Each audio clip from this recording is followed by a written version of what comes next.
พกเด้อลูกค้าเด้อเครื่องยังแค่ซ้ำนี่เด้อยังประมาณ10 ปลายผืนนี่แหละลูกค้าและเครื่องจะเข้าใหม่วันจันทร์มื้ออื่นเด้อลูกค้าเด้อวันที่17เด้อผู้ใดอยากได้ผ้าเสื้ออย่างพระราปุ่นเนาะราคาทรงเด้อราคาทรงตั้งแต่ผืนแรกลูกค้าผ้าเสื้อพระราปุ่นราคาทรงแม่ค้าให้ราคาทรงแต่ช่วงเดือน11เด้อเพราะว่าแม่ค้าจัดโปรได้เดือน11เหลือไม่น้อย14มื้อก่อนจะสิ้นเดือนแล้วเด้อลูกค้าเด้อสำหรับโปรโมชั่นนี้เนาะแม่ค้าให้โปรผ้าเสื้อพระราปุ่นครบหมดเด้อแม็ก80คู่2เม็ดราคา1,900,000 กีบได้ตัวความหนา15 เซนแต่ถ้าผู้ใดได้ตัวความหนา20 เซนราคา1,160,000 กีบตัวนี้เลยหนา20 เซนเด้อลูกค้าเด้อความหนา20 เซน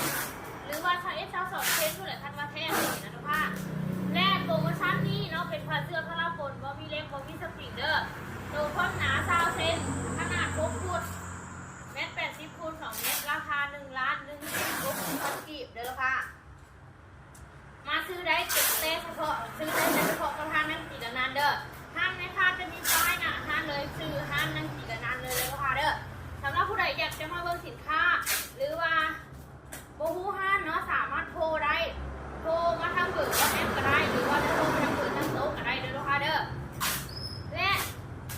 ผู้ใดที่ว่าอยู่ต่างแขวงสามารถโทรวิดีโอคอลมาเบิ่งสินค้าก่อนได้เนาะหลายคนก็มันจะคอมเมนต์ย่านสินค้าว่าตกครบเพราะว่าต่างแขวงมีโอนมาจากก้อน200,000 กีบแม่ค้าจัดกระผ่าเครื่องให้เด้อสำหรับลูกค้าต่างแขวง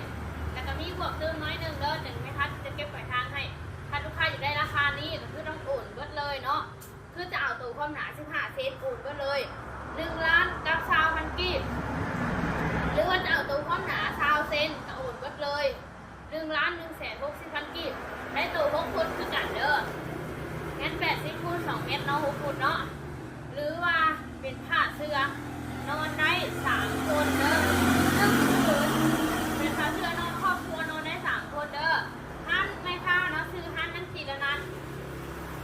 ราคานี้ห้านอื่นบ่ฮู้ว่าเขาขายกันเท่าไหร่เด้อลูกค้าเคยซื้อกันเท่าไหร่คอมเมนต์ให้เด้อแต่ว่าห้านไม่ค่าให้ราคาทรงปกติรุ่นนี้จะขายอยู่1,500,000ตัวหนา20 เซนขาย1,500,000แต่ว่าช่วงนี้แม่ค้าให้โปร